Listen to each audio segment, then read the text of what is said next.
Pis tüccar ne pis başa düşmanı. Pis tüccar ne pis başa düşmanı.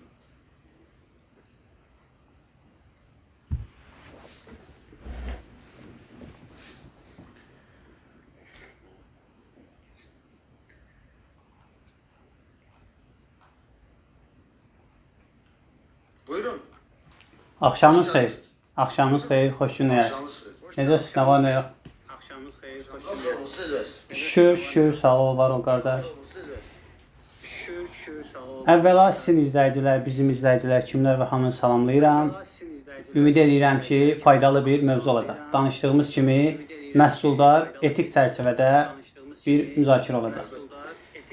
Deməli qardaş, bir mövzu barədə danışacağıq. Bizim müzakirəmiz yalnız bir mövzu barədədir. O mövzu da insanın yaradılışı və çoxalması barədədir. Mən bundan əvvəl sizin çıxışlarınızı qulaq asmışam, dinləmişəm bir neçəsini. Bildiyim qədər sizin iddianız budur ki, Quran-Kərimdə insan yaradılışı və çoxalması ilə bağlı ayələrdə müəyyən nöqsanlar var və müəyyən yanlışlıqlar var. Bu iddia ilə sizi bəzən çıxış edən görmüşəm. Düz məlumatım var yoxsa yox? Ola bilər, amma bugün bəzi şeyləri, yəni o çıxışlar görmədiyimiz, sizin görmədiyiniz çıxışlarda, yəni fərqli bir ayətlərlə təməlləndirəcək. Ha, problem yoxdur. İndi Hər oponentdə fərqli bir konsepsiya. aha, lap yaxşı. İndi siz mümkünsə iddia tərəfdarı siz olduğunuza görə öz iddialarınızı deyəsiniz və onlara müəyyən cavablar verək. Sonra növbəti mərhələdə mən öz iddialarımı sizlə bölüşüm. Yox, iddia deyəndə ki, mən iddia tərəfdarı deyiləm. Onda mən deyim. Aha. Buyurun. Deməli, insan yaradılışı, ümumiyyətlə din nədir? Din insanların mənəvi qanunlar toplusudur. İnsanların mənəvi ehtiyacını ödəyən bir anlayışdır. Bəzən insanlar, inanclılar yaxud inancsızlar belə bir iddia ilə sürürlər, belə bir fikir ilə sürürlər ki, bəs dində bəzi mövzular yanlışdır, bəzi mövzular xətalıdır. Hansı mövzulardır? O mövzular məxsusi olaraq insan yaradılışı ilə bağlı mövzular. Bir neçə ayələr var, bunlara irad tuturlar və deyirlər ki, Quranda insan yaradılışı ilə bağlı olan ayələrdə nöqsanlar var. Halbuki bu iddianın özü yanlış iddiadır. Nəyə görə? Çünki Quran antropologiya kitabı, yaxud biologiya kitabı, fizika kitabı deyil. İnsan yaradılışının necəliyi barədə biz oxumalıyıq elmdən. Necə ki, Allah bizi yönəldir. Oxuyun, araşdırın. İnsan necə yaranır? Bu, dinə veriləcək sual deyil və dini cavab verəcək sual deyil. Çünki Quran yaxud dini mətnlər antropologiya kitabı deyil. Antropologiya məzmununu özündə daşımır. Bu barədə elmin gəldiyi qənaətlər var. Quran sadəcə bəzi nüanslara, bəzi ayələrə toxunur. Onlardan ən məşhurlardan, ən çox tanınan ayələrdən daha doğrusu. Birincisi, sizin də həmişə vurğuladığınız Nisa surəsində olan ayədir ki, ayədə Allah buyurur ki, Ya eyyuhənnəs ittəqu, məsuliyyətli olun, Rabbikumullazi xaləqakum min nəfsin vahidə və xaləqə minhə zəvcəhə bəssə minhumə ricalən və kəsirən. Bu ayə. Ayəni təəssüf ki, bir qrup insan elə başa düşür ki, inansız yaxud inancsız. Allah ayədə ilk insan toplumunun, ilk insan yaranmasını Adəm yaxud Həvva cinsində olan iki personaj üzərinə canlandırırlar. Halbuki Quran-Kərimin heç bir yerində, yəni xüsusən məxsus bu ayəni nəzərdə tuturam, insan yaradılışının Adəm və Həvvadan yaranması, Adəm və Həvvadan törəməsi bildirilmir. Allah Quran-Kərimdə bildirir ki, bayaq dedim ayədə, ey insanlar, ay cəmiyyət, təqvalı olun, məsuliyyətli olun Rəbbinizə. O Rəbbiniz ki, xaləqakum, sizi yaradıb, min nəfsin vahidətin, bir nəfsdən. Buradakı nəfs sözünü insanların bir qrup elə başa düşür ki, Adəmdir. Halbuki əgər Adəm olsaydı, ayət çox incə bir mətləbi bizlə bölüşür. Bu Adəm, Həzrət Adəm deyilən şəxs olsaydı, ayədə gələn nəfs sözündən sonraki vahidə sözü müzəkkər, müənnəs yox müzəkkər, yəni qadın cinsi yox kişi cinsində gələrdi. Çünki Adəm kişi personajıdır. Allah deyir ki, bir nəfsdən yaratdıq. Ardında deyir ki, və minhə və xaləqə minhə və yaratdı ondan onun zövcəsini. Nəfs nədir? Birinci biz bunu bilməliyik. Sonra məsələyə aydınlıq gətirməliyik. Deməli, nəfs sözü Quran-Kərim ərəb dilində olduğuna görə biz bu sözlərin mənasını ən əvvəl mütəqəddim deyilən ilkin ərəb dili kitablarına müraciət etməliyik. Onlardan biri Lisanul Ərəbdir. İkincisi Kitabul Ayn, Əhməd Əl-Fərahidinin, həmçinin Raqib İsfahaninin müfrədat əsərləri. Bu hər üç kitabda, misal üçün Xalid ibn Əhməd Əl-Fərahidin Kitab-ül Ən kitabı, cild 2, səhifə 125-də nəfs maddəsi. Orada yazılır ki, ərəb dilinin ilk fundamental lüğətində qeyd edirəm ki, bu nəfs sözü bir şeyin zatı, bir şeyin özəyi deməkdir. İlk nəfs babı. Həmçinin Lisanül Ərəbdə cild 6, səhifə 235. Orada yazır ki, deməli yazır ən-nəfsu aynu şey. Bir şeyin özüdür, bir şeyin zatıdır və cəvhəruhu və onun cövhəridir. Cövhər, o maddə, özək, zat, bir belə deyək də, iç hüceyrə deyək ona biz. Allah bizə bildirir ki, bəzən əvvəl ərəb toplumunda məxsusən çox təəssüf ki, belə bir fikir yayılmışdı ki, bu İsrailiyyətdən keçmə rəvayətlərdə ilk insan yaranıb, Adəm adlı personaj yaranıb və bunun timsal qabırğasından Həvva yaranıb. Halbuki bu İslam dininin qəbul etmədiyi, Allahın buyurmadığı mətləbdir, İsrailiyyətdən hopdurulmuş fikirlərdir. Allah bildirir ki, bir cövhərdən yaranıb insan. İlk can, nəfs, bir nəfsdən yaranır və ondan onun zövcü, ondan onun cütü yaranır. Niyə görə burada qadın ayrılıqda bildirilir, ayrılıqda qeyd olunur? Əvvəlki qövmlər, ümmətlər, məxsusən ərəb toplumu, İsrailiyyət toplumu belə fikirləşirdi ki, kişi qadından üstündür. Kişi daha yaxşı bir şeydən yaranıb, daha əfsəl, daha kişini qabardırdılar, qadını aşağı salırdılar. Allah bu ayə ilə həm o genealoji bərabərliyi, o belə deyək, kişi-qadın cins ayrılığını ortadan qaldırır. Həm də bildirir ki, kişi də qadında o nəfsdən yaranır. Nəyə görə bu iddiadayam mən? Ayənin adında deyir ki, və xaləqə minhə və yaratdı minhə ondan. Ərəb dilində üçüncü şəxs əvəzliyi, o əvəzliyi iki cürdür. Biri var hu, biri var hə. Hu kişi zəmiri kişidir, ha isə uzanma, hə isə qadın cinsidir. Əgər burada Adəm nəzərdə tutulsaydı, Allah bildirərdi ki, və xaləqə minhu, yaradardı ondan. Deməli burada o ki zövc yaranıb, o Adəm yox, o bir qeyri-müəyyən qadın cinsində olan bir fundamental anlayışdır. Cövhər deyirlər buna ərəb dilinin özündə. Necə sizə 3 əsas saydım. Allah bildirir ki, o cövhərdən yaranıb ilk insan və həmin cövhərdən nədən ki yaranıb, ondan da yaranıb xanım, onun zövcü, cütü. Bunu saymağa ehtiyac yoxdur. İnşallah onsuz əlaqəmizi ataram şeylərini. Mənbələrini, səhifəsinə qədər. Yəni Allahın bizə bildirdiyi əsas fundamental anlayış budur ki, insan övladı, insan varlığı biz, bəşər yaranmışıq bir cövhərdən. İstəyir biz buna enerji deyək, istər buna biz tək hüceyrə deyək, istər ilk canlı varlıq deyək, fərq eləmir. Biz yarandığımız maddədən bəhs edirik və insanlar ki iddia edir digər ayə, Quran-Kərim Hucurat surəsi 13-dədir, səhv eləmirəmsə, Allah orada bildirir ki, biz sizi bir kişi və bir qadından yaratdıq. Bu ayədə isə ümumiyyətlə mövzuya aidəti yoxdur. Ya eyyuhannas, ey insanlar, ya eyyuhallezine əmanə, ey iman gətirmiş insanlar.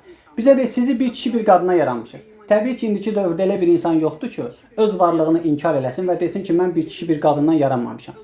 Bax qardaş, Allahın sabit mətni Quran-Kərimdə insan yaradılışı ilə bağlı məsələ bundan ibarətdir. Yəni, Quranda insan yaradılışı ilə bağlı heç bir xəta mövcud deyil.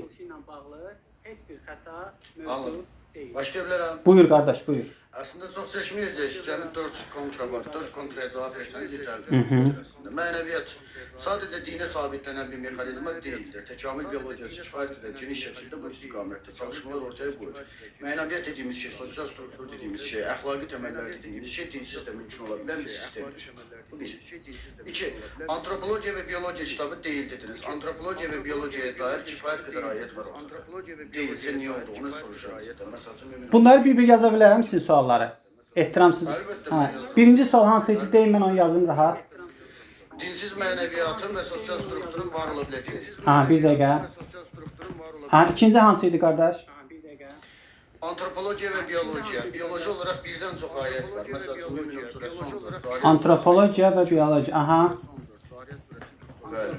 Sonra? Hətta Tarix surəsi 7-ci ayət. 5, 6, 7-ci ayət. Sonra? Nuh surəsi 17-ci ayət kimi. Sonra? Bunlar bioloji iddialardır. Bir də mən bunları çevik. Bunlar şeydir məndə, Word-dür, bura yazıram, dəftər yoxdur deyə. Yəni bura yazılan bir-biri ehtiramsızlıq olmasın. Yazıram bir-biri cavab verək. Fərqi yoxdur. Aha. Fərqi yoxdur. İndi gəldik digər məsələyə. Bunlar hal-hazırda qeyd etdiyim ayətlər antropologiya və biologiya mövzusu ilə bağlı ayətlərdir. Kifayət çox mən hələ eşitdim. Lazım olsa genişləndirərəm. Saxçıdan yaratdıq, saxçı kimi və s. mövzular var. İndi gəldik digər məsələyə. Yaradılışla bağlı istinad nöqtəsində İnsan surəsi 1-ə bağladınız. Amma mən sizin əksinizdə İnsan surəsi 1-ə deyil, Bəqərə surəsi 30, 31, 33, 34, 35, 36-cı ayətlərə bağlıdır. Zəhmət olmasa bu ayətlərdəki ardıcıllığı, oradakı Bəqərə 31, 34. Aha. Bəqərə 30, 31, 32, 33, 34-ə qədər, hətta davamına qədər. Yaxşı. Bunu zəhmət olmasa açıqlayarsınız. Yaxşı. Necə açıqlayarsınız? Burada əgər Adəm və Həvva və ya Adəm və zövcəsi, çünki zövcəsinin adı Quran heç bir yerində çəkilir. Düzdür. Fərqindəyik. Zövcə olaraq qeyd olunur. Adəm və zövcəsi ilk yaradılış deyilsə, Adəm ümumiyyətlə ilk yaradılış deyilsə, Adəmə təzə zövcə yaradılmasının məntiqi çıxarışını istəyirəm sizdən, niyə təzə zövcəyə ehtiyac duyulmuş. İkincisi, əgər Adəm və zövcəsi var olan insan qrupları ilə, yəni dolayısıyla homo sapiens deyilsə, biolojik bir tanımlama istəyirəm sizdən. Üçüncüsü, Adəmə öyrədilən dil hansı dil idi? Çünki orada isimlərini öyrətdikləri bir qeyd var. Bir də dördüncüsü, zəhmət olmasa... Adəm və zövcə.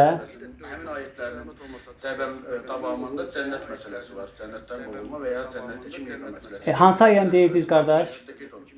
Bəqərə surəsi 30-dan etibar. Hə, onlar, aha.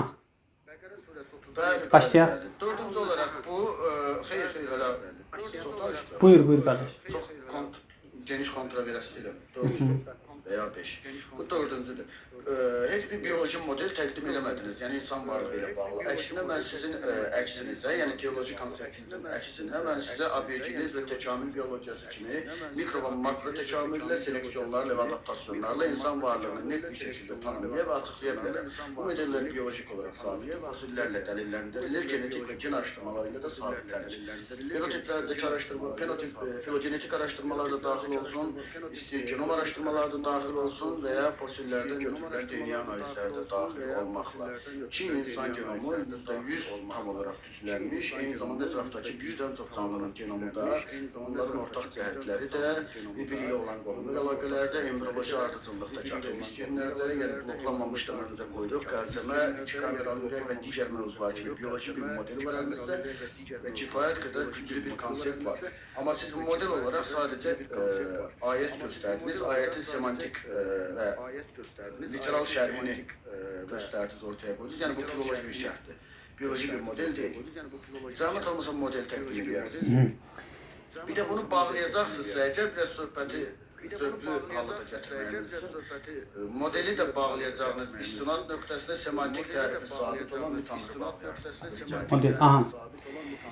Deməli, təşəkkür edirəm. Birinci dediniz ki, dinsiz mənəviyyat məsələsi ki, heç kim deyə bilməz ki, İnsan mənəviyyata əməl eləmək üçün din olmalıdır, şərtdir bu.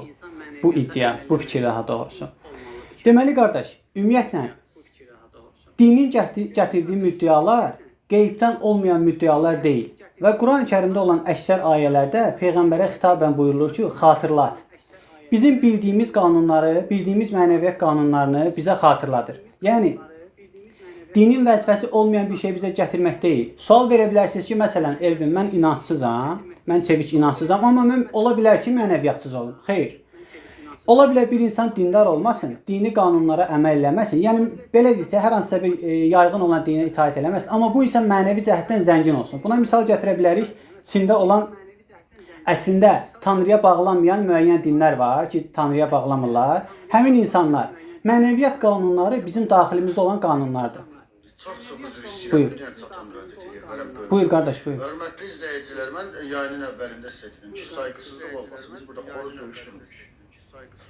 Burada olan qonaq, mən qonaq olaraq qəbul eləmişəmsə, standart bir apanət kimi yox, qonaq olaraq qəbul eləmişəm. Mən qonaqmı, mən qonaq olan hörmətsizliyim, mən olan hörmətsizliyim. Məlumatınız olsun, mən əminəm ki, sizə elə bir hörmətsizlik eləməmişəm ki, qarşılığını verəsiniz. Mən əminəm ki, sizə elə bir saygılı olsun ki, qarşılığını verəsiniz. Buyurun əzim. Var olasın. Deməli, qardaş, ola bilər ki, bir insan dinsiz olsun, amma o insan mənəviyyatda olsun. Din bizə yalnızca daxilimizdə olan mənəvi qanunları xatırladır. Sənin də bildiyin, mənim də bildiyim, hər bir insan bildiyi qanunlar sadəcə xatırladır. Ərəbcə ifadəsindəki desək, Allah buyurur ki, zəkkirhum, onlara xatırlat. Yəni, sən dindar olmasan belə deyək də, sənə bir ərkiyana sənə xitab edilənmə. İstənilən insan Ola bilər ki, bu insan mənəvi cəhətdən qaydalara əməl etsin. Dinin əsas fundamental qanun qaydaları, tapşırıqları var. Onu əməl etsin. Yəni din sual verdiniz ki, dinsiz mənəviyyat, bəli, ola bilər ki, bir insanın inancı olmasın, amma o insan mənəviyyatlı insan olsun və bir çox məsələlərə qarşı həssas yanaşsın və bu insan dürüst həyat yaşasın da, belə deyək.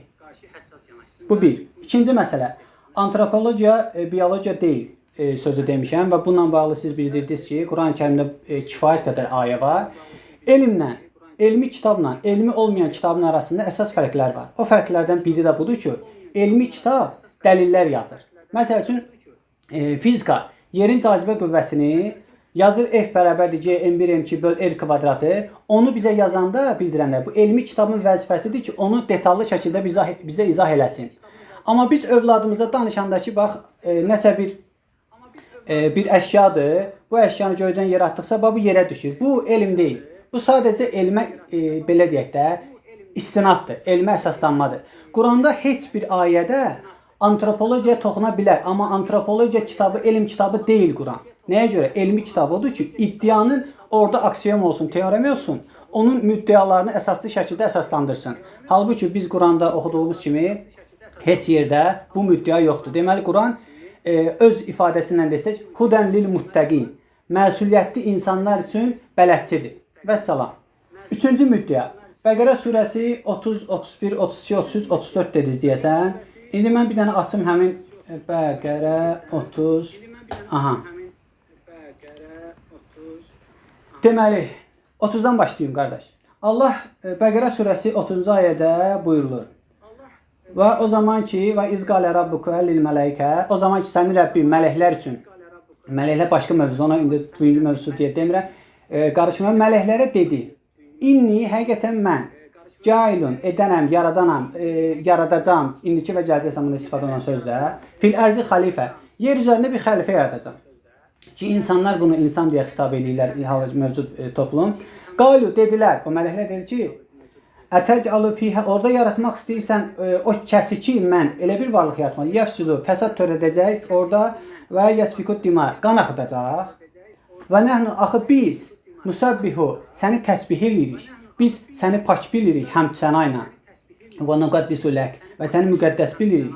Qalə, Allah dedi, inni aləmu mələ ta'ləmu, mən sizin bilmədiklərinizi bilirəm. 31-ci ayədə deyilir ki, və alləmə Ədəmə əsməə kulləhə, və öyrətdi Adəmə hər bir şeyin ismini, hər bir şeyin anlamını.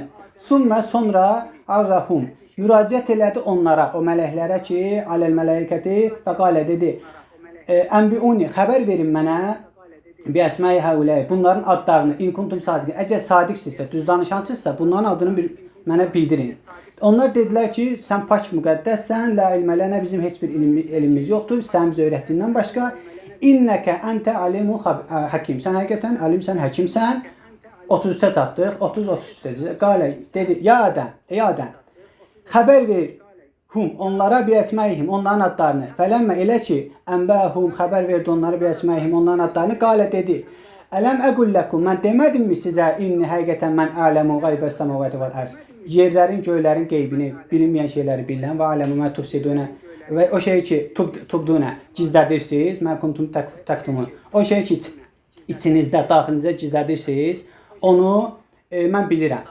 34 də dedin, qardaş? Ha.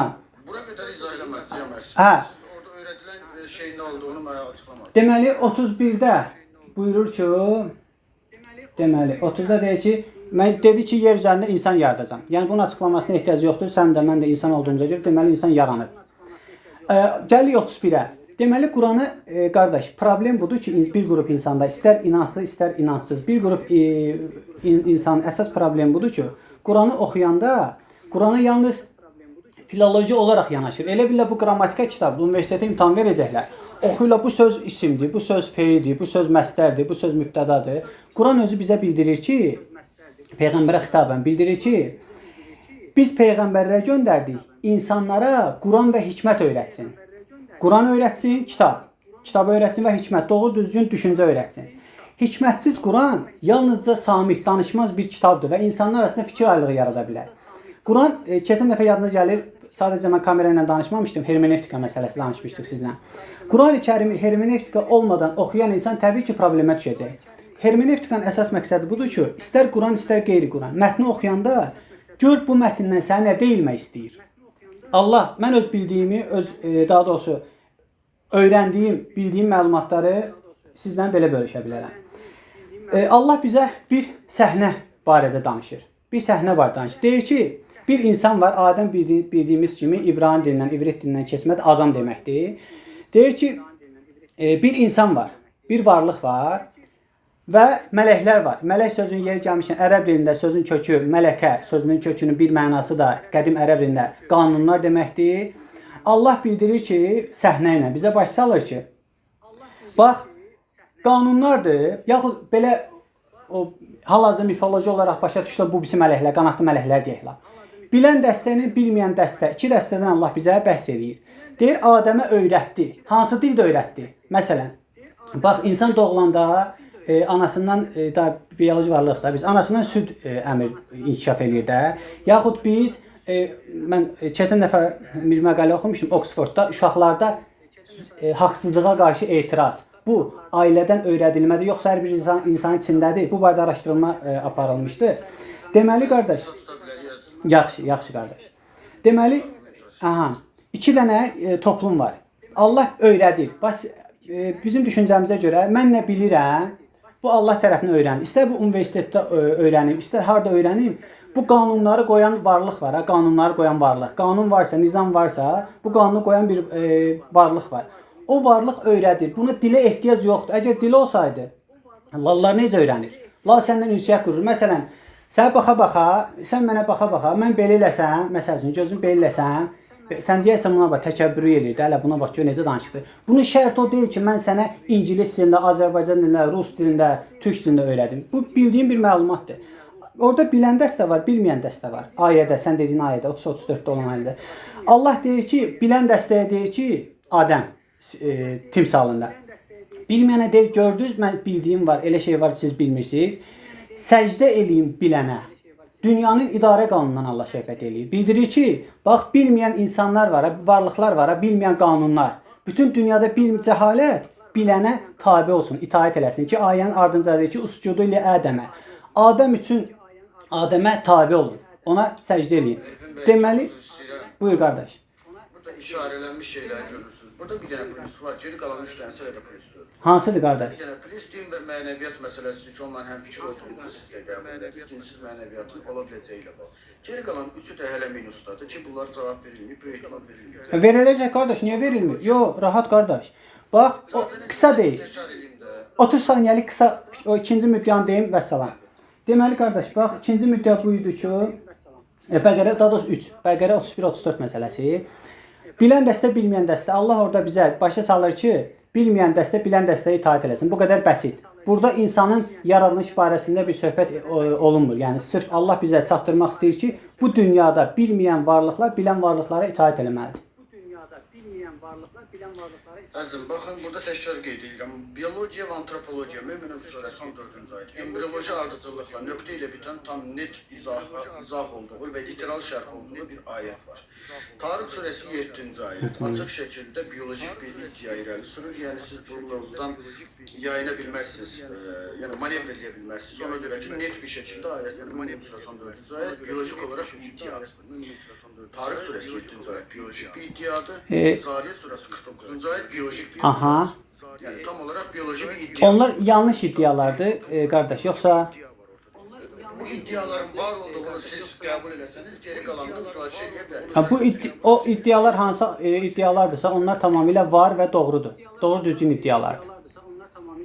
O zaman siz ayətlərdə tam olaraq söhbətin nədən getdiyini bilmiş olmalısınız. Açıq. Əmin deyilsiniz, məcbur da deyilsiniz ki, əzbər biləsiniz. Bəli, açıb baxa bilərik rahat. Tamam, baxarsınız, digərində səsləndirim ki, siz açıqlamalarınızı ona görə. Bəqərə surəsi 30-dan başlayıb 35-ə qədər gəlməyiniz lazım idi. Məsələ burasındadır ki, əgər mən sizə sual vermişdim və sualın altı doldurulmadı, ümumiyyətlə altı doldurulmadı. Bu, Adəm, da belə də şəxs, insan, human. İlk insan değilse yeni bir zövcəyə nə ehtiyac var idi? Bu bir məntiqli çıxarış istəyirəm mən burada. Məntiqli bir açıqlama istəyirəm. İki, əgər Adəm ilk insan deyilsə, zaten danışan insanlar var idi demək. Yeni bir şeylərin adını öyrətmək nə demək? Üç, əgər bu Adəm dediyimiz şey var olan insanların xəlifəsi və dolayısıyla bir sistem içində, yəni bir kürəsi içində bilinen bir dünyada olan bir varlıqlardırsa, o zaman Bəqərə surəsi 35-ci ayətdəki cənnət haramın cənnətidir və oradakı şeytan məhkumları nə cənnət məhkumdur? 36-da birbaşa şeytandan söhbət, iblisdən söhbət olunur. 36-da birbaşa şeytandan söhbət. Yenə də gəldik yekun məsələyə. İnsan varlığı ilə dair, insan varlığına dair biyolojik izah modeli.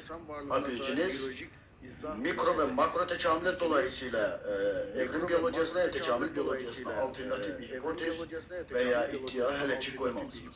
Ve bunların tamamını Tanrı'ya bağlayan bir dəstəxət tardır. Bunlar mümkündürsə belli bir time çərçivəsində eləyək ki, çünki siz geniş... Yaxşı, qardaş, mövzunu eyni vaxtda 8-7-8 mövzu verilir deyə, onları təbii ki ardıcılıqla saymaq olmayacaq. Sən bir konkret denən, bax bu. Cavab verin bir. Biyologiya, antropologiya, Müminəm surəsi 14, Zariyat 49, Tarıq surəsi 7. Yaxşı, qardaş. Deməli, Müminin 14 dediniz də, düzdür? Müminəm surəsi 14-cü ayət, Tarıq surəsi 7-ci ayət, Zariyat surəsi 49-cu ayət. Deməli, qardaş, Müminin surəsi. Aha, 14-cü ayət. Və deyir ki, daha sonra nütfədən laxtalanmış qan yaratdıq, sonra o qandan bir parça ət yaratdıq, sonra da bu iddia insan yaranmış ana bətnində, rəhimdə formalaşmasıdır da, sümüklər yaratdıq, sümüklər ətlə örtdük, sonra onu başqa bir məxluq tək xəlq etdik. Aha, bu iddia yanlış iddiadır. Laxtalanmış, necə yanlış iddiadır? Laxtalanmış qanın necə embriyona çevrildiyini bizə biyolojik tərəfdən, embriyoloji cəhətdən izah edirlər. Bunu bioloji cəhətdən mən izah edə bilmərəm. Çünki dinin vəzifəsi bunu izah eləmək deyil axı. Bu bioloqun, yaxud biologiya ilə maraq göstərən insanların sahəsidir. Bu biz nəyə bənzədir? Mən deyə bilərəm. Aha. Bu dini mövzusu deyil axı. Bizim mövzumuz teizm mövzusudur. Yəni sən mənə misal növbəti sual verə bilərsən ki, qardaş, teizmin faktiki insan yaradış barədə. Sual verə bilərsən ki, Elvin deyə bilərsən, şüşə necə yaranır? Məsəl üçün, bu yəni dinin mövzusu deyil. İnsan yaranışı da dinin mövzusu. Daha doğrusu üzr istəyirəm, fikrimi səhv dedim. O proses var ha, laxtalanmış qanın embriyona çevrilməsi. Bu dinin mövzusu deyil, biologiyanın mövzusudur. Bunca bioloqdan soruşmaq lazımdır. O zaman niyə dinin mövzusu olmayan bir şey orada qeyd olunur? Toxunulur da, proseslərə toxunulur. Səbəb budur ki, həmin dövrdə mən o kitabı oxusam, mən o kitabı başladım oxusam. Mən orada nə bilim, əxlaqi məsələlər, XP məsələlər və ya mənəviyyatla bağlı bir şey görsəm, heç bir problem yoxdur. Oxuyuq giderəm və deyirəm, nə gözəl bir kitab. Sən kitabın tən ortasında baxıram ki, biyoloji, embriyoloji bir iddia var. Biraz da üst pərdədən də, yəni belə elədik, istisnasız. Ayət tam olaraq yazır ki, laxtalanmış qanı embriyona çevrildik. Laxtalanmış qana çevrildik, laxtalanmış qanı bir parça etdik, bir parça sümüyü ətlə örtdük. Baxıram ki, belə bir proses yoxdur. Birisi sümüyün tərkibi kalsiyumdan ibarətdir və kalsiyum manabətində müstəqil şəkildə var ola bilməz. Və biraz araşdırmaya başlayanda ortaya nə çıxır bilirsiniz? nə çıxır? Həmin dönəmdə bölgədə, Sosani bölgəsində Galendiya və həkimin eyni hipotezdən ortalığa çıxdırdı və o hipotezin birebir Qurana köçürüldüyü ortalığa çıxdırdı. O zaman zəhmət olmasa mənə bu prosesin doğruluğunu biyoloji sabitliklə izah edin, çünki mövzunu siz təyin eləmişsiniz, siz təşkil eləmişsiniz, mən də okey demişəm. Biyoloji olaraq insan varlığı mövzusu və varlığın ontologiyası mövzusunu da siz təşkil eləmişsiniz. İkisi birində olan bir mövzu olduğuna görə biyoloji bir model tələb edirəm. Çünki siz burada qeyd eləmişsiniz, siz demişsiniz, mən də qeyd eləmişəm ki, iddia olaraq demişsiniz. Yəni bir kontrargument olaraq demişsiniz, antropologiya və biyologiya Quranda yoxdur. Mən də deyirəm, var və xətalı. Zəhmət olmasa xətalı olmadığını və niyə orada var olduğunu açıqlayın. Var oldu, həmin dövrdə qardaş, onlarla bəlkə də yüzlərlə iddialar var idi. Quran məhz bəzən deyirlər, əvvəlki elmi məlumatların toplanmasıdır. Peyğəmbər götürüb oradan copyright eləyib, copy-paste eləyib, götürüb toplayıb bir dənə kitabda cəmləndirir. Sual ortaya çıxır ki, əgər belədirsə, nə oldu? Yüzlərlə iddianın içindən məhz bu gün elmi arqumentlərlə üst-üstə gələn, elmi məsələlərin razılaşdığı, elm əhlinin belə deyə razılaşdığı məsələlər orada məhz qeyd olunur. Hansı ki, bu ayənin özü, mən bayaq altını bir də xəttlə çəkim, ayənin özü deməli Müminin surəsi 14-cü ayə, 23-cü surə 14-cü ayə. İnsan yaradılışı o mərhələ barədədir. Bu mərhələ necə formalaşıb?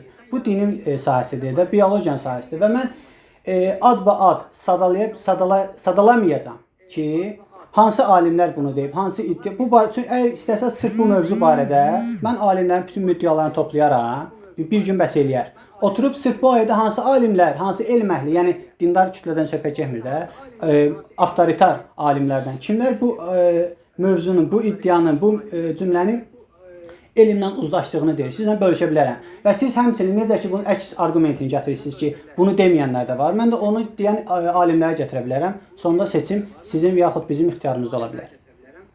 Bu belə. Məsələ o deyil. Məsələ siz dediniz ki, özünüz deyirsiniz ki, Quran antropologiya və biologiya iddiası deyil. Mən iddianı ortaya qoyduqdan sonra, antropoloji və bioloji bir ayət ortaya qoyduqdan sonra deyirsiniz ki, hansı alim təsdiqləyib. Bir qərar verin. Deyil. Hə. Antropologiya kitabı deyil. Quran coğrafiya kitabı deyil. Biyologiya kitabı deyil. Amma Mən onu başa düşdüm. Biyologiya kitabı deyil. Biyoloji bir iddia varmı, yox mu? Biyoloji iddialar var. Biyoloji iddianın olması onun biyoloji kitab olmasına dəlil səbəb deyil. Niyə görə? Çünki o zaman biyoloji kitab, yəni biyoloji elm kitabı olacaq. Orada həmin müddəalar elmi şəkildə aksiom yaxud teorem kimi hansı kimyəvi proseslər gedir ki, biz orta məktəbdə, universitetdə keçirik, onlar orada yazılsın. Əgər bunlar yazılmayıbsa, deməli Quran elmi kitab deyil. Biyoloji, antropoloji hansı mövzu olsun, elmi kitab deyil. Bu iddianı eləyən insan da düzgün yanaşmır. Ayəti təkrar oxuya bilərsiniz. Hə qardaş. Müminin də işte yəqin. Deyir ki, daha sonra nütfədən laxtalanmış qan yaratdıq. O qandan bir sərcə ət yaratdıq. Bir cümlə gedək, mən sizə elmi iddia olduğunu və harada xətalı olduğunu nöqtəsi izah edeyim. Tam bir özgüvənli ginekoloq statusu ilə. Əzizim, birinci mərhələ. Cinsel təmas, mayalanmış yumurta və siqot. Nütfə və laxtalanmış qan teması yoxdur. Bu birinci giriş. 2. Nütfənin sizin orada dediyiniz laxtalanmış qana çevrildikdən sonra ki, bir məsələ də yoxdur orada. Ardıcıl mərhələ gedir. Ziqotun ana rəhminə yapışması, rəhim divarına yapışması. Görün, varmı orada bir şey? Siz elə bir ayəni, insan formalaşmasını izah edirsiniz. Denə qardaş, denə. Varmı orada? O yoxdur, yox. Embrional inkişaf 2-4-cü həftə qadın cinsində inaktivation və deaktivation proseslərinin aparılması. Yəni ataviz genlərin lazım olanların bloklanması, lazım olanların aktiv qalması. Var mı? Yoxdur. Komplekt inkişaf. Yoxdur. Yəni embrionun bəlli mərhələdə komplekt və kompakt şəkildə toxumaların inkişafı var mı? Yoxdur. Əvəzində nə var orada? Əvəzini bayaq təkrar eləyim, ehtiyac yoxdur yəqin. Bayaq oxuduğumuz ayə var. Məncə ehtiyac yoxdur. Baxın, o zaman gəlin belə sizə. İnsanın nütfədən yaranması deyilir, qardaş, ələqədən. Bir saniyə əzim. Buyur. Əzim, laxtalanmış qan elmi bir termindir. Laxtalanmış qan nütfədən laxtalanmış qana çevrilir. Bir parça ət ki, əgər bioloji mövzu konseptində gedirsə söhbət elmi termindir. Sümüyə bir parça ət lötdük, embrioloji bir məsələdir. Tamamilə embrioloji bir ardıcıllıq statusunda yazı var orada, tekst var orada. Siz deyirsiniz ki, bu embrioloji iddia deyil. Mən də sizə deyirəm ki, bu embrioloji bir iddiadır və kifayət qədər də xəbər. Mən üzr istəyirəm, mən dedim ki, embrioloji iddia deyil, yoxsa embrioloji kitabı deyil dedim. Embrioloji kitabıdırmı, deyilmi? Bu mənim məsələm deyil. Siz özünüz dediniz ki, mən bunu yazmışam. Antropologiya və biologiya kitabı deyil. Bəli. Sonra deyirəm ki, biyoloji bir iddia var. Siz təkrar elədiniz ki, biyoloji iddia kitabı da deyil. İndi hal-hazırda siz qəbul edirsiniz ki, orada biyoloji bir iddia var. Hələ antropoloji iddialar da var. Mən ona girmək istəmirəm. Siz xəbərdar olmaya bilərsiniz. Çünki bu biyologiya və antropologiya mən sevdiyim və həvəskar olaraq. Bu arada mən Elvin bəy, mən asla demirəm. Nə? Heç anlaya bilmədiyim bir şey, yəni siz hər halda yayınları izləmişsiniz də, hansı şeylə, yəni biyoloji bir mövzu seçəsiniz ki, biyologiya məndən hakim olduğum mövzu. Fizika seçsəydiniz, bəlkə sıxışardı. Biyoloji iddia var mı? Var. Biyoloji iddiada xəta var mı? Var. Embriologiya bunu təsdiqləyir. Alimlər dediyiniz şey ki, sizin yerinizə mən araşdırmışam bunları çox da. Skateboard dediyiniz bir adamdır. Bu embrioloji məsələlərdə Nobel alıb, Qurana görə alıb və s. Adam reportaj və etirafları var. Neçə və fizika nə verdiyi reportajlar var, jurnalına verdiyi reportajlar var. Səudi Ərəbistan üçün adlı kitab yayınlayıb, bütün dünya üçün adlı bir kitab yayınlayıb. Səudi Ərəbistan üçün yayınladığı bir kitabla Avropa üçün yayınladığı kitab eyni qapağa, eyni ada sahib olsa da içindəki embrioloji məlumatlar Avropa üçün fərqlidir, Ərəbistan üçün fərqlidir. Yəni Ərəbistan üçün Quran adaptasiya olunur, geri qalanı standart elmə, fiziksel və ya necə. Digər bir məsələ, bu embrioloji ardıcıllığı Skateboardun özü olmasa görə siz rahat bir şəkildə bugün Azərbaycanda, yəni yaşadığınız yerdə istənilən xəstəxanada gözləməyə bilirsiniz. Birbaşa UZM cihazlarından gözlənilə bilən bir prosesdir. İkincisi, Galendiya həkimi Sasanillərə sığılmış, xristiyanlardan qəsb Sasanillərə sığılmış bu həkimin ortaya qoyduğu hipotezdən birə-bir kopyadır. Üçüncüsü, Zariyat surəsi 49-cu ayətdə də texniki xəta var, Tarar surəsi 7-ci ayətdə də texniki xəta var, Nuh surəsi 17-ci ayətdə də texniki xəta var. Yəni, biyoloji olaraq o qədər çeşitli bir xətalar var ki, iddialar var ki. İndi gəldik digər məsələyə. Əgər İstənilən halda siz yenə model təqdim eləmirsiniz. Hətta burada iki dənə minus var. Bu ikinci minus antropologiya və biologiyanın biraz minusu genişləndir. Bunun cavabı necə? Amma növbəti debatlarımız genişləndir. Deyin. Surəsi 30-dan başlayan. Necə? Deyirəm, deyin. Bəqərə surəsi. Yox, o getdi antropologiya və biologiya mövzusu çıxdı. Qısa 15 saniyəlik mövzunu fikrimi tamamlayım. O üstə laf sizdə minus qalsın. Yox, davam ediyoruz. Onsuz da davam ediyoruz. Yox, sırf həmin mövzunu deyirəm. Sırf 15 saniyəlik, 15 saniyə maksimum. Yenə deyim, Quran-ı Kərimdə olan heç bir ayə elmi ayə deyil. Elmə istinad eləyər, elmə toxuna bilər, elmə əsaslana bilər. Və Quran-ı Kərimdə olan bütün müddialar, istisnası bütün müddialar, yaxud iddialar elmi faktını, elmi argumenti var və onların elmi şəkildə isbatı var. İnşallah növbəti bir danışıqlarımızda, söhbətimizdə istənilən ayəni deyil, mən onu müasir elmi sübutlarını hansı alim deyib sizlərlə bölüşüm. Biri olsun bizim bu mövzumuz. Razısan qardaş? Əlbəttə, o fərqi oturmansın. Amma sizə şəxsi təklifim bunlar ibarətdir ki, biologiya mənə rahat olduğum mövzular. Hər nəysə. Buyur. İndi gəldik Bəqərə surəsinin 30-dan başlayaraq. Zəhmət olmasa 32, 33, 34, 35-ə təkrar baxın və orada zəhmət olmasa mənə bu cənnəti və cənnətdəki şeytan məsələsini də izah edirsiniz. Deyirsiniz ki, adil ilk insan deyil və ya cənnət cəhənnəm hekayəsi Quranda yoxdur və ya əlaqədar mövzu deyil. Nə dedim qardaş? Cənnət, cəhənnəm Quranda yoxdur. Başa düşmədim. Əzim, Adəmlə Həvva ilk insan deyil deyirsiniz. Aha. Həvvanın adı keçmir Quranda. Olmasın Həvva, olsun zövcəsi. Hətta xanım personajı deyək də, cüt. Yəni olsun da qadın, zövcə. Ay sağ ol. Və ya cütü. Adının nə önəmi var? Bunlar ilk insan deyillərsə, ətrafda insanlar var. O zaman ətrafda olan insanlardan bunların ayrıcalığı var idi. Niyə ayrıcalığı var? Çünki bunlar cənnətdəydi. İlk olaraq cənnətdə var idi. Lazımsın bunu. Bəli qardaş. Deməli, ayədə deyir ki, bir adam var. Baxın da qardaş, baxın. Arda şey elədim deyir. Yəni 35. Biz dedik və qulnəli ya Ədəm uskun əntə vəzəvi. Biz dedik ay adam, ey insan, sən və zövcən cənnətdə məskunlaş və yiyin ondan rəğədən bol-bol həsiz yutma. Nə qədər istəyirsiniz bol-bol yiyin. 35 bunu deyir də qardaş. Və la təqrəbə yaxınlaşmayın həzəhi şəcərə. Bu ağaca yaxınlaşmayın yoxsa fətəkunə yoxsa zülm eləyənlərdən olarsınız. 36. Fəzəlləhumə. Deməlidir, onları zəlalətə saldı. Bağla qardaş, bağla. Ekran görüntülü səsim gəlir, görüntülü bağlayacağım. Hə, buyub anladım qardaş, bağla. Mən danışım da qulaq assan, yoxsa... Hə, mən əlbəttə işləyəm. Hə, qardaş. İstəyirsiniz gözləyin, standart söhbət eləyək, görüntülü davam eləyək. Olar qardaş, pauza verək, daha etik olsun da. Hə, məncə də. Ya, gözləyim.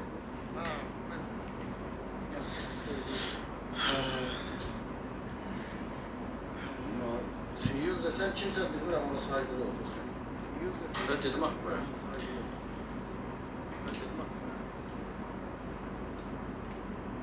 Deyil. Nə yapacaq? Deyil. Nədən söhbət edir bilmirəm, baxıram, amma yaxşı deyirsən. Nədən söhbət edir bilmirəm, baxıram. Hə, yazmışam, heç kim sormaq istəyirəm. Yazmışam, heç kim sormaq istəyirəm. Sormadan oldu.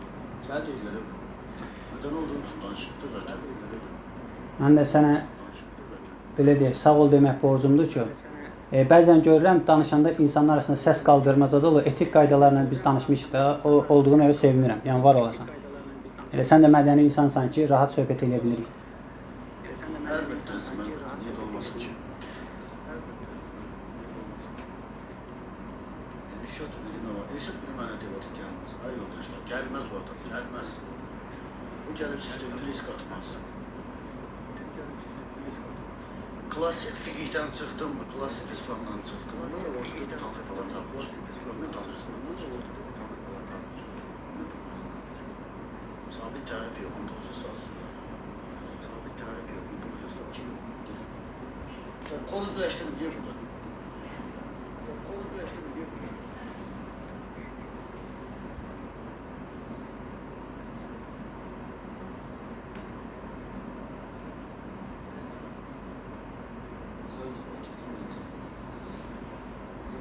Sen buraya git, Serbatyan gitme. Sen buraya git, Serbatyan gitme.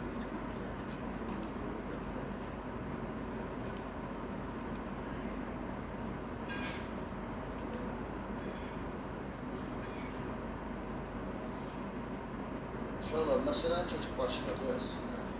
Şöyle, mesela çocuk başladı aslında.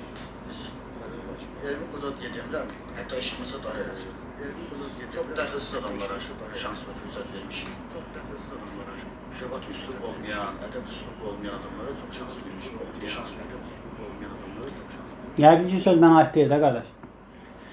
Yox, yəqin ki, söz mənə aid deyil. Yəni, çox əlaqəsiz adamlara da şans verdim. Yəni, çox əlaqəsiz şeylər var. Deməli, sən qısa olaraq sənin fikrinə dəstək üçün bir dənə bir məsələni deyim. Bax, özüm haqqında başa fikrimi tam tanıdım mən. Tam yox, qismən tanı. Mənə görə insanın dini, inancı, inancsız olması Allahla onun arasında olan məsələdir. Mənə sənin insanlığın lazımdır. Ola bilər bir insan dindar olsun, amma xasiyyətcə kobud olsun, mənə qarşı təkəbbürlü olsun. Ola bilər bir insan dinsiz olsun, mənə qarşı mülayim, səmimi olsun. Mənim yanaşmam belədir ki, insanın imanı, məzhəbi, düşüncəsi, yaradanla onun arasında mənə aidiyyəti yoxdur. Mənə sənin ünsiyyətin lazım. Əgər mənlə səmimisənsə, qardaş, mən də sənə qarşı doğma münasibət, səmimi münasibət bəsləyəcəm. Necə ki, Quran bizə öyrədir, deyir, onlarla gözəl şəkildə danış. Mənim vəzifəm budur, xoş şəkildə, sonra Mavzətül Həsənə və hikmə. Ağılla, məntiqlə, gözəl sözlə danış. Mənim yanaşmam belədir. Hətta inancsız olsam belə yenə bir insan olaraq dəyərisən mənim üçün. Ona görə də rahat ki, dost kimi səninlə rahat söhbət edə bilirəm. Teşekkür ederim artık, çok var olasın. Sağ ol, qardaş. Devam edək. Aha, sən söz deyirdin, yoxsa mən, qardaş? Bəqərə surəsi Cənnət, deyəsən cənnət ayələri. 35-36, bəli, cənnət və şeytan. Deməli, şeytan və qulna ihbitu. Aha, və şeytan onları, deməli, axırıncı 36-ını dedin, qardaş. Və əzəlləhuma, azdırdı onları, hər ikisini şeytan, anha oradan və axracəhuma və çıxartdı oradan, mimmə kənə fi, oradaydılar və qulna ihbitu. Və dedi, enin buradan, bəqlukum li bəzin adu, bir-birinizə düşmə olaraq enin. Aha, bu ayəni izah vereyim, yəni necə başa düşürəm, yoxsa ayədəki yanlışlıq məsələsində deyirsən? Bax, əzizim, burada böyük bir məsələ var. Əslində çox xırda da izah olmayacaq bu. Burada böyük bir məsələ var. Sənin yorumlamava görə, yəni sənin yanaşmava görə Adəm və Həvva ilk insan deyil və standart təkamül biologiyasına uyğunlaşan bir metod tətbiq edir Tanrı səviyyəsində. O zaman burada cənnət, cəhənnəm və cənnətdən qovulma hekayəsi də Tövratdan başlayan monoteizmin başlanğıcı belə gəlir. Talmuddan, Zəburdan, Tövratdan gələn bir xətt var, dərsli xətt var. Genesis, yaradılış. Yaradılışdan gələn bir xətt Quranda da təkrarını tapır. Öz əksini tapır. Cənnət, cəhənnəm və oradan qovulma hekayəsi. Bu hekayələrdən birindən keçməli olursa, cənnət, cəhənnəm və oradan qovulma hekayəsi ya boş hekayə qalmış, yəni altı doldurulmamış və əsaslandırılmamış hekayə qalmış. Və ya sən təkamül modelini qəbul etmiş olursan. Təkamül modelini qəbul edəndə, evrimsel biologiyanı qəbul edəndə, sən cənnət cəhənnəm modelindən keçmiş olursan. Cənnət cəhənnəm modelini salmış olursan metafora. Halbuki Quranda bu sadəcə Bəqərə surəsində deyil, birdən çox bölümdə keçən bir mövzudur. Nəbə surəsində, Tur surəsində, Vaqia surəsində və s. İki dənə model var ortada. Sən birinci modeldə təkamül modelini tətbiq edirsən. Deyirsən ki, insan varlığı standart təkamül biologiyasını tətbiq və tətikləyici bir tanrı mexanizması var. Əslində bu deistik yanaşmadır. Akıllı tasarımcı deyirlər, ağıllı dizayner deyirlər. Akıllı kilsəsində qəbul edir, dəstəkləyir. İkinci modeldə də ya sən Adəmlə Həvvanı, yəni Adəm və ya zövcəsini Həvva deyir. Həvva şey olaraq deyək, formal olaraq. Hə, Adəmlə Həvva olaraq qəbul etdiyin şəxslər ilk başlanğıcdır, ilk insan başlanğıcdır, onlar cənnətdə olublar, cənnətdən qovulublar, yer üzündə yaşamağa qalmışlar. Bu iki modeldən biri doğru olmalıdır. Hal-hazırda təqdim edildiyim ayət iki modeldən ikisini də deyil, ikisini də rədd edən bir konsept qoyulur. Çünki orada cənnətin hekayəsi və bir şeytan teması var. Cənnət olmasa bunu izah edin. Təkamül biologiyası ilə var olmuş bir insanın cənnətdə nə işi var və o şeytan nə var? Birinci cənnəti deyim, sonra təkamüldə ardıcılığı pozmayım. Deməli, insan... Ardıcıllıq belə başlayır, elmin çox üzrüsün. Ardıcıllıq belə başlayır. Adəm, var olanda, lakanik və net cavablar tələb olunanda, bu literal cavablar olmağa, yəni başqa şansımız yoxdur. Zahirləşdirməli burada nə başlayır? Adəm ilk insandımı deyilmi? Konkret cavab lazımdır. Adəm və zövcəsi yer kürəsində təkamüllə mi yaradıldı, yoxsa ilk insan olaraq birdən-birə insan olaraq mı var edildi? Bu dəqiqləşdirilsin. Üçüncü metodda zəhmət olmasa deyərsə, onlar cənnətdə mi yaradıldı? Adəm notarial qaydada verilmiş ad deyil. Adam insan deməkdir. İnsan birdən-birə yoxdan dərhal var olmadı. Quran-Kərimdə bildirildiyi kimi ayədə Allah buyurur ki, insanları misal gətirir, təmsil gətirir. Bildirir ki, insanlar bitki kimi yerdən çıxır. Bitki birdən-birə düzərib çıxmır. Bitki necə formalaşır? Torpağın daxilindəki elementləri özündə toplayır. Zamanla təkmilləşir, olur məsələn alma ağacı. İnsan da zamanla etap-etap formalaşır. Deməli, təkamül nəzəriyyəsi barədə deyirsənsə, qardaş, mən təkamül nəzəriyyəsini qəbul edirəm. Mənə görə təkamül nəzəriyyəsi ən məntiqli izahdır. Nəyə görə? Bunu ilk iddia sürənlər heç də 19-18-ci əsrin alimləri deyil. Təkamül barədə ən birinci iddia irəli sürən məlumatlara görə 3 nəfərdən biri Əl-Cahizdir, Kitab-ül Həyvanda, ikinci Misveh yaxud Miskəveh deyilir, üçüncüsü isə İbn Xaldundur. Yəni təkamül Mötəzilə etiqadına bağlı olan insanlar, Mötəzilə məzhəbi ki, iddiasını onları aradan çıxartdılar. Təkamül nəzəriyyəsi dinin inkar elədiyi bir məsələ deyil. Dinin bizə, daha doğrusu o təkamül prosesi bir qanuna uyğunluq nəticəsində baş verib. Tək üzeyri olsun, cüt üzeyri olsun, formal məsələlər var, 1000 illik, milyon illik, 100 milyon illik hətta olsa belə, o proses müəyyən qanun çərçivəsində baş verir. Və dindarın, müsəlmanın inancı budur ki, o qanunlar var, insan inkişaf eləyir. Həmin o qanunu inkişaf edən, qanunu qoyan bir varlıq var. Biz ona Allah deyə bilərik, biz ona qad deyə bilərik, enerji deyə bilərik, Bog deyə bilərik, Tanrı deyə, Tengri, nə deyirsən de, metafizik varlıq. Hər şeyin, bəzən belə deyək də, elə bilirlər ki, Allah var idi, hər şey yox idi, birdən-birə abrakadabra, birdən nəsə yarandı. İnsan yarandı, elədilər ona, o uşaqlıqda baxırdı, filmlərə, elə bir şey oldu. Halbuki bu heç də belə deyil. Allah vacib əl-vücuddur.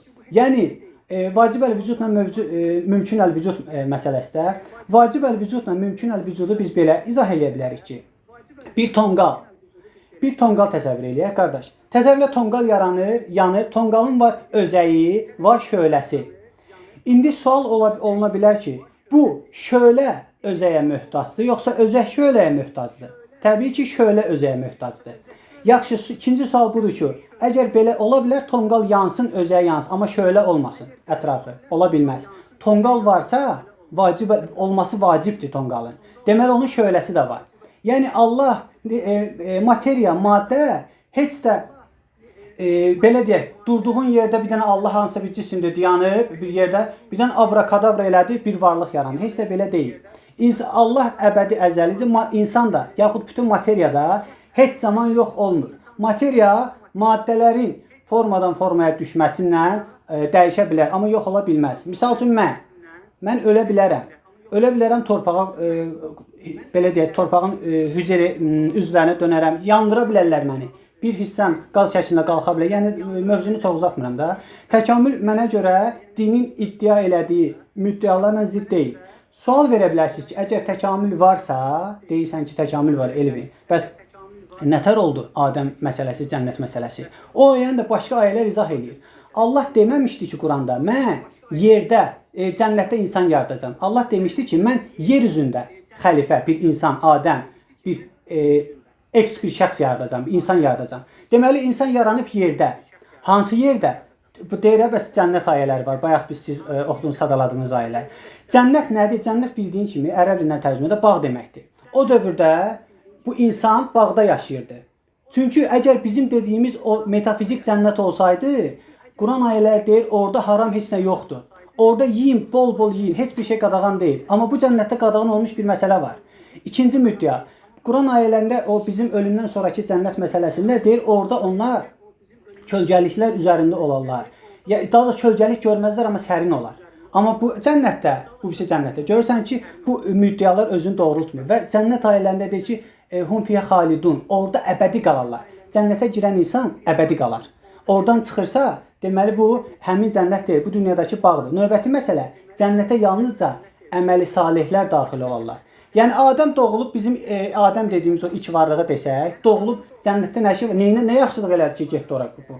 Bir bağda yaşayırdı və Allah ayənin davamında deyir ki, ihbitu ayədə var, enmək iki cürdür də ərəb dilində. Var nəzələ belə düşmək. Bəziləri ki, o bir kütlə inanır, göydən belə düşdü. Bir də ihbitu. İhbitu həbətə sözü dağın zirvəsindən ətəyinə doğru enmədir. Allah o ilk insan adlandırırlar ha. Əslində ilk insan deyil. Bir dənə kişi, bir dənə qadından söhbət eləyir. O bir cüt adam, o varlıq, Əli, mən və yoldaşım belə deyək, Əli Vəli, hər kimdir. O varlıq dağın ətəyində olan bir bağdaydı. Necə ki Allah deyir, cənnət məsələsi. Oradan düşüb aşağı, qadağan olmuş bir əməl eləyiblər, çıxıblar da oradan. Bu qədər bəsit. Ora necə çıxıblar? O yana bilər, dağıla bilər.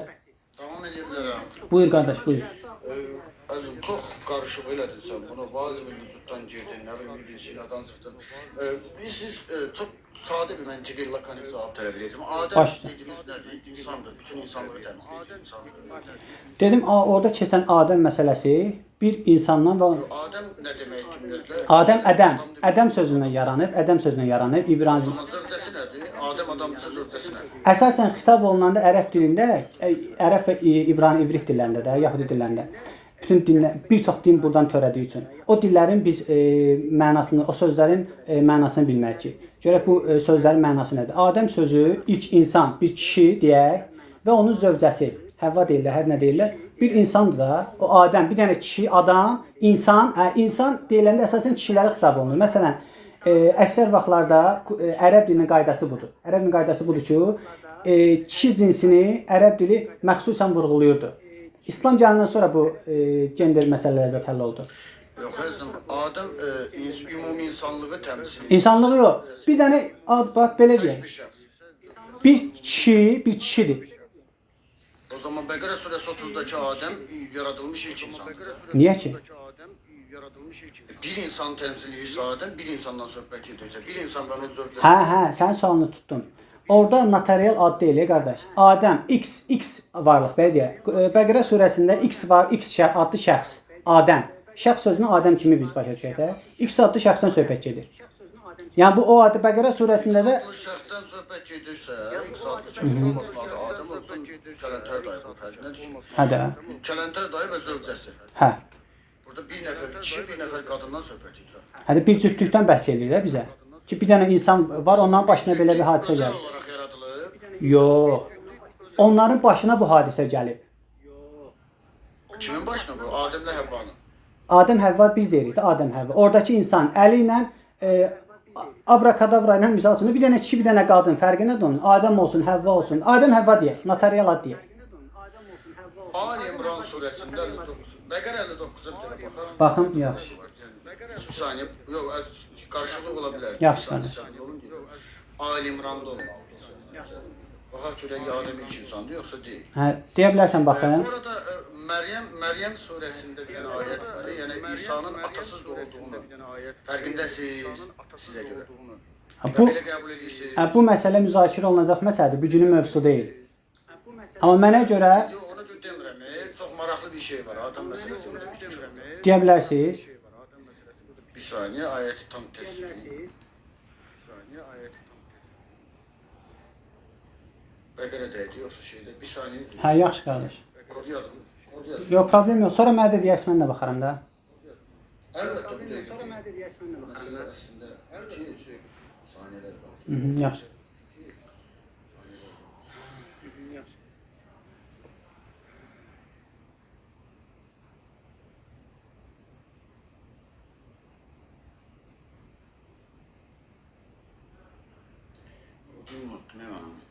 Bəlkə təxmini deyəsən axtaraq da. Ali İmran surəsi 109-a baxsanız yetərlidir. Ali İmran surəsi Ali İmran 59. məsələ bitir. Bir dənə açım qardaş.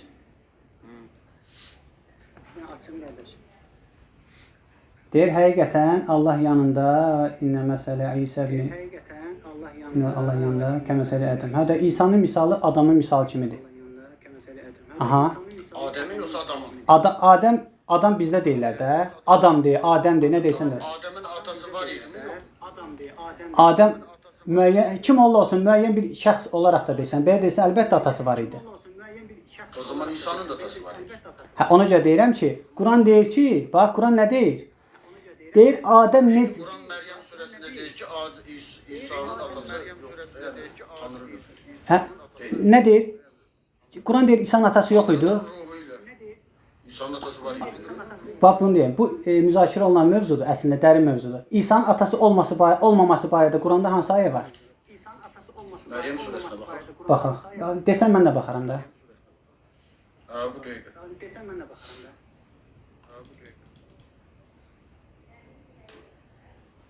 Xristianların özündə bu iddia tam özünü şey eləmir ha. Yəni doğru tutmur. Yəni xristianlarda da bir etiqad var ki, İsa peyğəmbərin, İsa Məsihin atasız, daha ata nəticəsində bioloji dünyaya gəlməsini iddia edir. Ali İmran surəsi 47-yə baxa bilərsiniz bir dənə yüngül Baş, var. baş. Oradan başlayaq. Baş. Baxa bilərsiniz bir dənə yüngül var. Ali İmran 47. Mən oxuyum qardaş, sən oxuyursan. Söz. Hə, zəhmət olsun siz oxuyun, çünki mən aşağı yuxarı. Yaxşı. Məryəm dedi, ey Rəbbim, mənə bir insan toxunmadığı bir halda necə övladım ola bilər? Allah dedi, Allah beləcə istədiyini, tərcüməsini oxuyuram da, dərəcəsini oxu, vaxt israfsız eləmə. Allah dedi, Allah istədiyini yaradı, Allah beləcə istədiyini yaradı, o bir işin olmasını dedikdə ancaq ona ol deyir. Aha, oxudum. İndi Ənbiya surəsi 91-i də oxuyun məsələn bax. Yaxşı qardaş. Bu ayəni izah soruşasınız, yoxsa necə? Yox, izah öz-özündədir zaten. Ənbiya 91-də məsələn. Özündə deyil, baxaq. Ənbiya O Ənbiya 91. Bir dəqiqə qardaş. Ənbiya 91. Bir dəqiqə qardaş. Aha. Əlləti əhsən. Tərcüməsi İsmətini qoruyan, yəni Məryəm xanım nəzərdə burada mötəziz yazılıbdır. Onu yada sal. Biz öz ruhumuzdan ona üfürdük. Necə ki sənə də, mənə də insanlığa üfürlər, ilahi ruh üfürülür. Ona üfürdük. Onu və onun oğlunu aləmlərə bir möcüzə, bir ayə olaraq göndərdik. Aha. Atası var idi mi, yoxsa Tanrının oğlu idi? Bizə deyir insanı yaratdım, onun ruhundan üfürdüm. Bizə necə deyir öz ruhundan üfürdüm? Elə ki insanı yaratdı və onu üfürdü. Nə? Məryəm Bakirə deyildi. Haçan uşaq dünyaya gətirmək o proses deyirsiniz? O hamilə vaxtı Bakirə deyildi. Qardaş, deməli ki, bu mövzunu əslində bu bizim bugünkü mövzumuz deyildi. Amma yox, sırf bu mövzunu deyirsənsə. İlk insanın necə Yaxşı. Yaxşı. Bax, əvvəla bu ola bilər canlıda inanclı insanlar da ola bilər deyə. Altını bir dənə xətt çəkin, bir fikir bildireyim. Mən inancsız insan deyiləm. Sizə görə demirəm ha qardaş. Sadəcə əks arqument irəli sürüb bir inancsızlıq damğası vurmasın üzərinə. Mən inancsız deyiləm.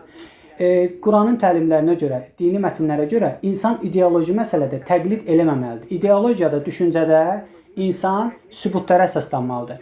Əgər bir insan sübutla gedib bir səhv nəticəyə gəlirsə, bir insanda sübutsuz gedib dindar olursa, sübutsuz səhv nəticəyə gətirən, sübutla dinsiz belə deyək, olunan insandan daha aşağıdır. Çünki insan varlığı sübuta əsaslanmalıdır. Yəni mənim dediyim bu fikirlər, Çeviç bəyə deyəcəyim fikirlər mənim dinsiz olmağıma əsas deyil.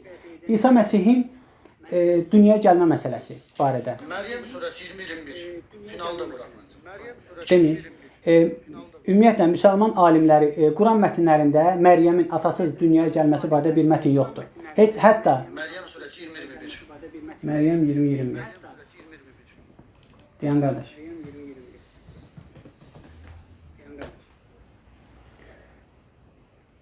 Məryəm surəsi.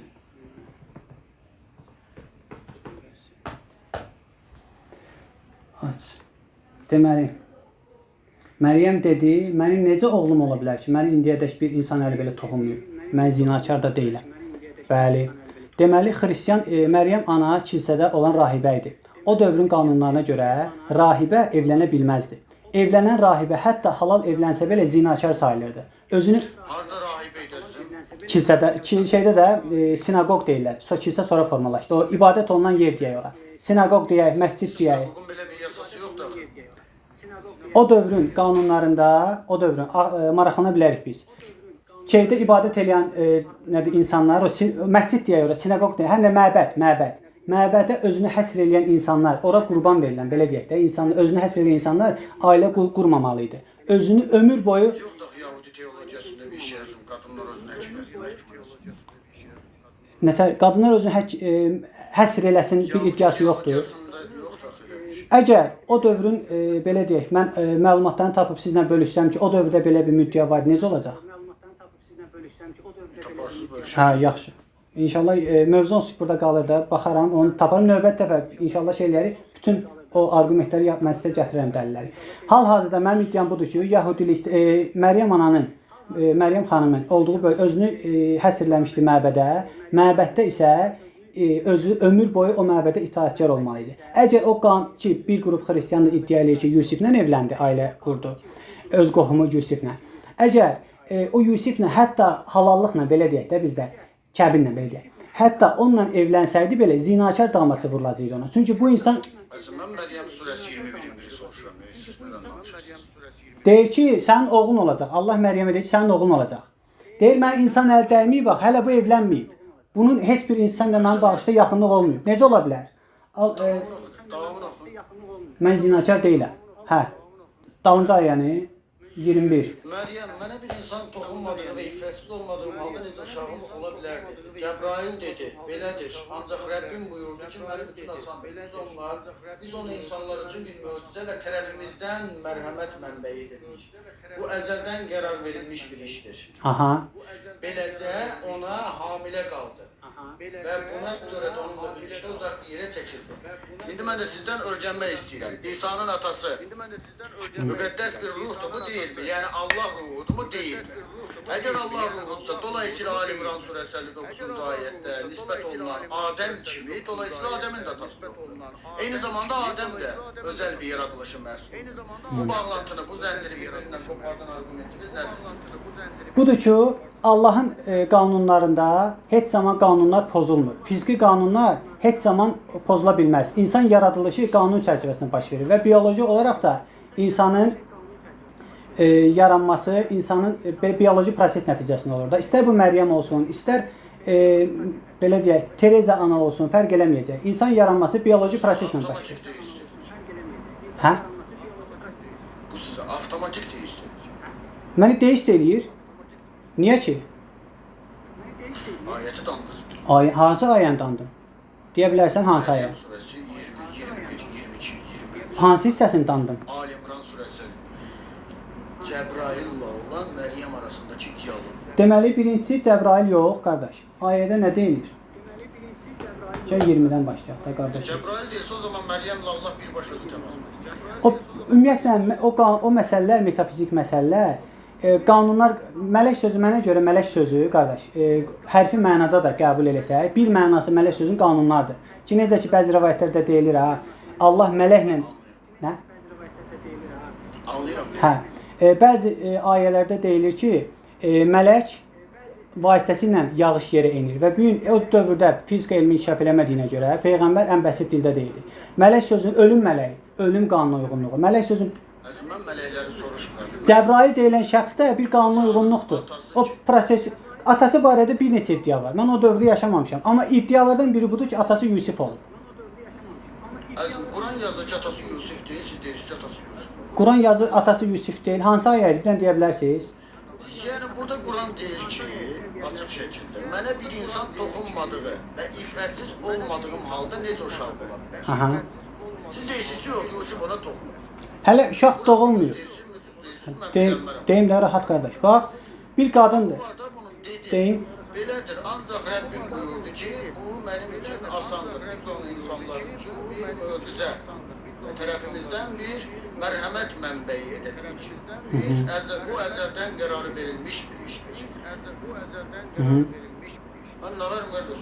Qərar verin də siz mi doğrusunuz? Quran mı? Hə qardaş, təbii ki, Quran doğrudur. Bax, bu mən dediyim mətnlər mən özüm Quran doğrudursa dolayısıyla İsa'nın atası yoxdur. Müqəddəs Tanrının deməli, aha, ilk dövrün təfsir alimləri təfsirə qayıtsaq, bəzən indi gözüm sataşdı, yazırlar ki, bu insan deyəsən deistdir. Müsəlmanların da bir qrupu olub ki, ilk dövr təfsir edir. Xüsusilə Mötəzilə düşüncəsi olan insanlar. Fəxr Razini misal gətirə bilərik ki, idealım deyil, amma bəzi fikirlər düzdür. Fəxr Razi kimi insanlar iddia eləyir ki, və bir neçə insanlar var, müfəssirlər var, addan bir-bir sadalayaram növbəti söhbətlərimizdə. Bu ayələr, bu kimi ayələrdə ümumiyyətlə Quran mətni əgər dövrün fiziki, müasir daha doğrusu fiziki qanunlara ziddirsə, onu qanun çərçivəsində yozulmalıdır. Çünki Quran ayələri müasir elmin gəldiyi aksiyonların əleyhinə ola bilməz. Sən dediyin ayə, siz dediyiniz ayə deyir ki, mənim necə oğlum ola bilər? Bu qız uşağıdır. Gəl deyir, necə oğlum ola bilər mənim?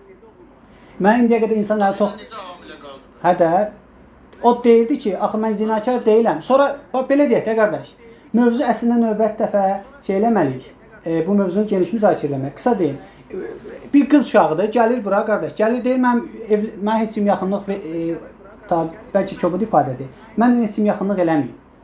Necə ola bilər? Deyir, yəni zina sayılırdı o dövrdə, hətta halal evlənsəydi belə zina sayılırdı. O da gedir, ailə qurur. Bir iddia budur ki, bu iddianın yanlış doğru olması müzakirə olmalıdır. Buyurur ki, ged evlən də. Məryəm 17-yə də baxdı bir dənə. Məryəm 17.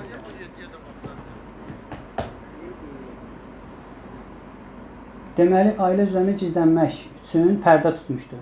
Biz də öz ruhumuzu yanına göndərdik, ona kamil bir insan qiyafəsində göründü. Aha. Hə. Neçə? 17 qutardı axı. 18-də də 11-də. Deməli, və ərsəlnə iləyhə ruhənə, ruh sözünün bir mənası da lüğətdə elm deməkdir. Qeyd edeyim. Tərcüməsi nəyə yetər?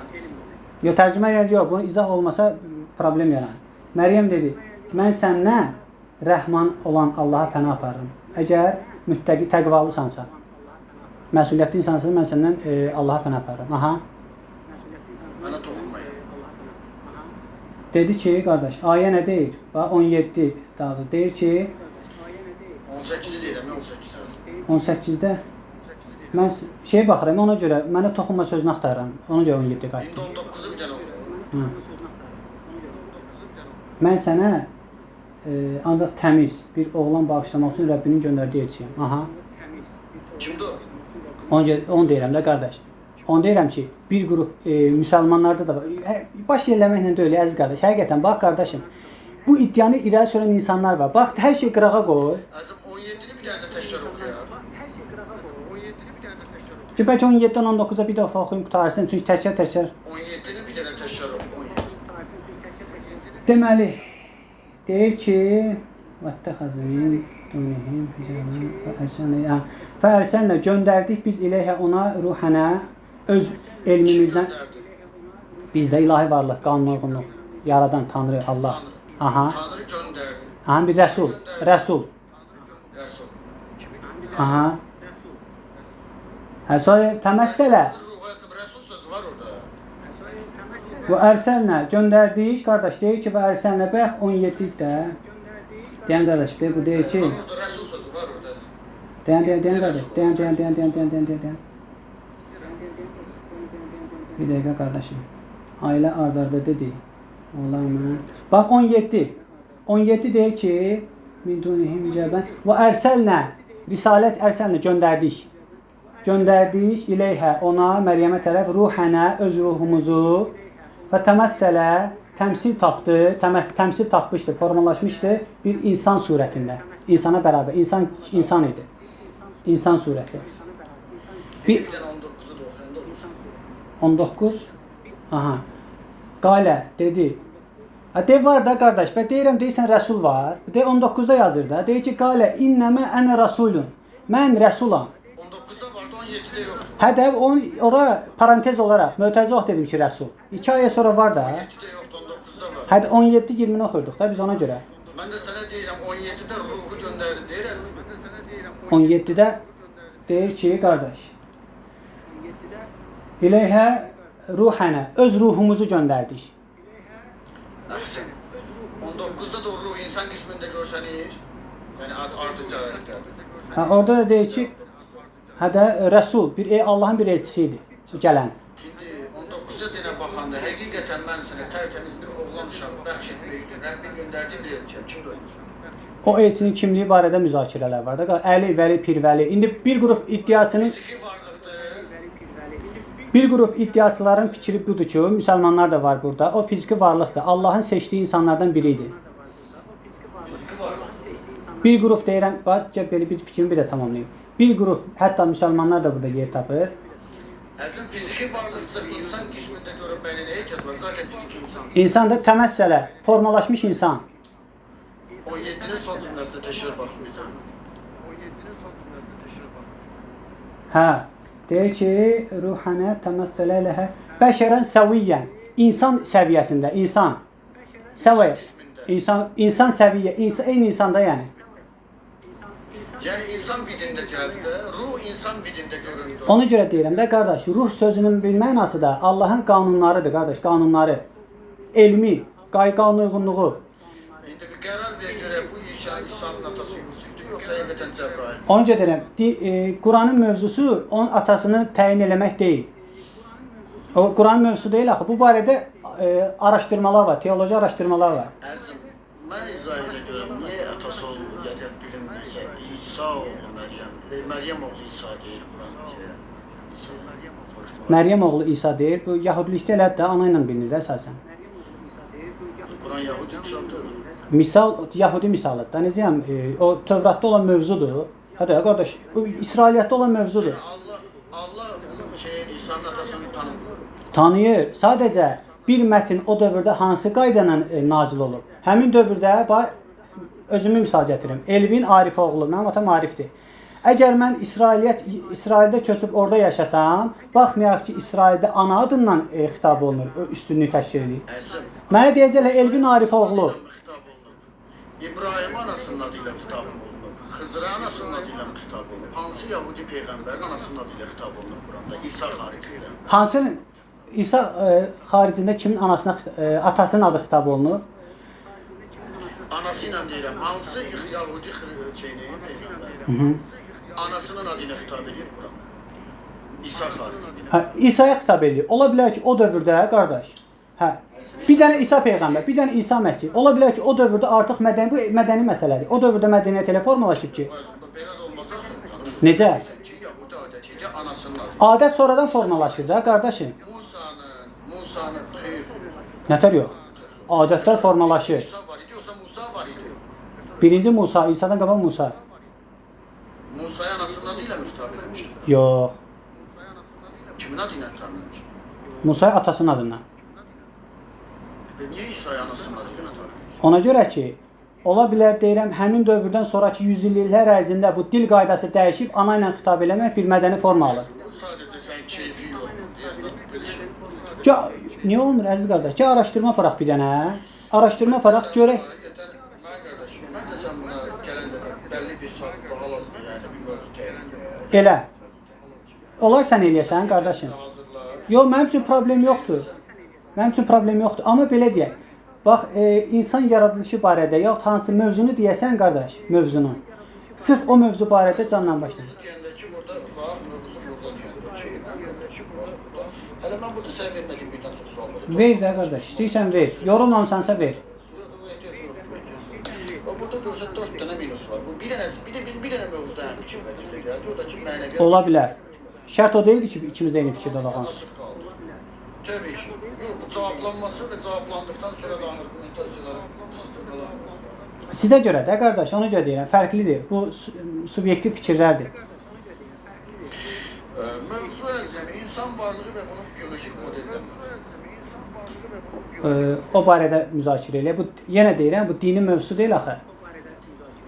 Tamam, dini mövzusu istəyirsən, sözüm. Quran bunu... İnsan çoxalması. Məsəl üçün, o da dini mövzusu deyil, amma misal üçün toxuna bilərik. Tanrı var mı, yox mu? Xoşum, uyğun olar mənə. Baş üstə. Nə vaxt, mən deməli, sən bir vaxt təyin elə, qardaşım, axşam elə belə vaxtlar. Oturaq danışaq. Oturaq deyil, yəni belə bir şey deyil. Xüsusi vaxt təyin eləməyə ehtiyac yoxdur. Sən mənə yazanda, mən sənə qoşacağım, istəyirəm, bir də danışacaq ki, mən sənə qoşacağım. Aha, sağ ol qardaş. Deməli, Allahın varlığı məsələsi, düzdür? Fəlsəfi bəhs olacaq da yəqin ki, çünki Allah məsələsi... Ontologiya. Aha, fəlsəfi ontologiya, birləşdirərək danışarıq. Gözlərim üstə. Oldu. Gözəl olar. Başqa. Ay yoldaş, aşağıdakı yoldaş saygılı ol. Mən sənə dedim, bax ki, bizim fikirimiz fərqli ola bilər, amma saygılı deyil. Əzizim, təşəkkür edirəm diskusiya üçün, xoş idi. Sağ ol. Mənim üçün çox keyfiyyətli bir diskusiya oldu. Təşəkkürlər. Qısa, sağ ol. Qısa bir dənə fikrimi yekunlaşdırım. Əlbəttə. Bu mövzular ümumiyyətlə burada olan sənin izləyicilərin olsun, bizim tanışların izləyiciləri olsun, fərqi yoxdur. Din məsələsi insanın keyfiyyət məsələsinə belə deyək, görə münasibət qurulmamalıdır. Bu insan dindar yox, dinsizdir. Bax, sənlə danışdıq, şükür ki, şərtimizə əməl elədik ikimiz də. Ədəbli şəkildə ikimiz də bir-birini söhbət elədik. Sən öz müəyyən məsələdə öz fikrində qala bilərsən, mən öz fikrimdə qala bilərəm. Amma bu bizim Azərbaycanlı kimi, bir vətəndaş kimi bir-birimizə olan qəlbimizə soyuqluğa səbəb olmamalıdır. Dinin bizə, mənim düşüncəmə görə, mənim ilahi mətnlərim bizə öyrədir ki, insanlarla gözəl danış. Və sabahları Allah qarşısında mən sorğu-sual özümə görə olacağam. Sənə görə sorğu-sual olmayacağam. Buna görə də qardaş, səbrin üçün, mərifətlə, ədəblə, mənlə söhbət elədiyin üçün, bəzən görürəm özündən çıxırsan, əsəbləşir eləyirsən. Yəni həqiqətən ədəblə söhbət elədiyimiz üçün var. Növbəti mövzularda da ümid eləyirəm ki, bu şərtdə danış, bu şəkildə müzakirəmiz olacaq və faydalı. Mən səndən fayda götürəcəm, sən məndən fayda götürəcəksən. İnanıram ki. Bir dənə söz, mən özüm yazaram, müəllifəm də. Deməli, öz yazdığım Sükutla Danışanlar adlı bir roman var. Orada bir dənə cümlə var, ona deməliyəm. Deyilir ki, o da hansısa bir mütəxəssisdən, hansısa bir söz sahibinin sözüdür. Adı yadımda deyil. Deyilir ki, insanlar qarşınıza çıxırsa 4 səbəb üçün çıxır. Ya sizə nəsə öyrətmək üçün, ya sizdən nəsə öyrənmək üçün, ya sizə xeyir vermək üçün, ya da sizdən xeyir götürmək üçün. Buna görə də qardaş, sən yaxud mən burada bir-birimizə ehtiramsızlıq eləmədik. Mən səndən pozitiv enerji aldım. Bəlkə də ümidvaram, sən də məndən aldın və növbəti müzakirədə inşallah görüşərik. Var ol, əziz olsun. Təşəkkürlər. Salamat. Sağ ol, var ol. Sağ ol qardaşım. Sağ ol, sağ ol. Bağlayayım mən. Yoldaşlar, sizi bilmirəm. Sizin üçün biraz sıxıcı ola bilər və ya nəsə ola bilər, amma mənim çox xoş oldu. Və sizə özüm buradadıma getdimi, qaldımı bilmirəm. Eşitsə də, eşitməsə də, eşitsə də bir problem yoxdur, eşitməsə də bir problem yoxdur. Yoldaşlar, biz o qədər dəxilsiz adama yol vermişik, o qədər dəxilsiz adamı muhattab almışıq ki, nə debat ədəbi var, nə debat üslubu var. Bundan sonra belə bilgi bəzi mövzularda zəif ola bilər, debat olduqca araşdıracaq, oxuyacaq və s. Belə mədəni və debat üslubu və debat qabiliyyəti olan insanlarla davam etmək daha yaxşıdır. Mən belə düşünürəm, belə təşrif edirəm. İnanslı olması heç bir sıxıntı deyildir. Ədəbli olması yetərlidir. İnsan olması və həmvətən olması yetərlidir. Gözəl bir diskusiya apardı. Ədəbli və hörmət çərçivəsində danışıq oldu. Və